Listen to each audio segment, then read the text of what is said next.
Shut up and sit down. अंत भला तो सब भला पर निबंध। अक्सर कहा सुना जाता है कि कर भला तो हो भला, अंत भला तो सब भला। परंतु जीवन और संसार में क्या भला और बुरा है, क्या पुण्य है और क्या पाप है, इस संबंध में कोई भी व्यक्ति अंतिम या निर्णायक रूप से कुछ नहीं कह सकता। मेरे लिए जो वस्तु भक्ष्य है, स्वास्थ्यप्रद और हितकर है, वही दूसरे के लिए अभक्ष्य, अस्वास्थ्यकर और अहितकर हो सकती है। मुझे जो चीज या बात अच्छी लगती है, वही दूसरे को बुरी भी लग सकती है। पर यदि हम यही मानकर बदमानी करने लगे, अपने आसपास रहने वालों की इच्छा, आकांक्षा या भावना का ध्यान न रखें, तब भला यह जीवन और समाज कैसे ठीक ढंग से चलकर विकास कर सकता है।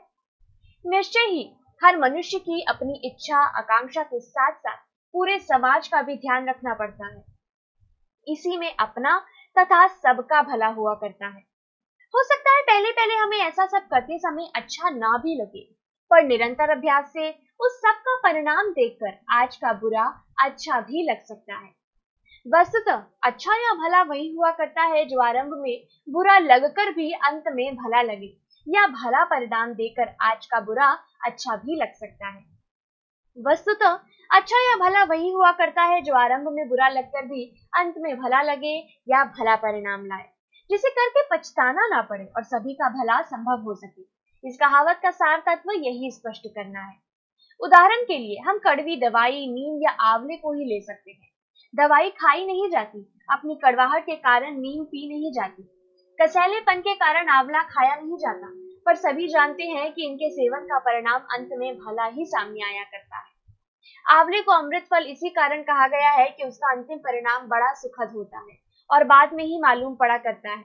इसी प्रकार मानव होने के नाते कई बातें रुचि के अनुकूल न होने के कारण, अनुकूल न लगने पर भी हमें इसी कारण करनी या निभानी पड़ती है कि उनका अंतिम परिणाम सारे मानव समाज के लिए भला होने की आशा हुआ करती है। यह आशापूर्ण व्यवहार ही जीवन संसार में संतुलन बनाए हुए है। अतः ऐसा व्यवहार करना चाहिए जो वास्तव में जनहित साधक हो। वस्तुतः भला वही जो परिणाम स्वरूप हमें प्राप्त होता है। कोई विद्यार्थी सारा साल मेहनत करता है, तब कहीं जाकर वह उसका अंतिम फल परीक्षा में सफलता के रूप में प्राप्त कर पाता है। वैसे भी आज किए का फल आज ही प्राय नहीं मिला करता, उसके लिए प्रतीक्षा करनी पड़ती है। फिर क्यों न हम कर्तव्य कर्मों को कर्तव्य मानकर अनुशासित रहकर करते चले, ताकि अंत में हमें हाथ मल मल कर पछताना ना पड़े। हमारे साथ सभी का भला हो। कोई भी मनुष्य जन्मजात स्वभाव से बुरा नहीं होता, बहुत ही बुद्धिमान एवं सूझबूझ वाला होता है, पर कई बार यह तात्कालिक लाभ के लिए, तुच्छ स्वार्थ के लिए भटक भी जाया करता है। ऐसे ही लोगों के लिए अंत बुरा कहा गया है। उससे बचने के लिए यह आवश्यक है कि हम ऐसे कार्य करें कि चाहे आज लाभ न भी पहुंचे, पर अंत वह भला और लाभदायक ही प्रमाणित हो। ऐसा करके ही अपने साथ साथ जीवन और समाज की भलाई की सिद्धि भी पाई जा सकती है।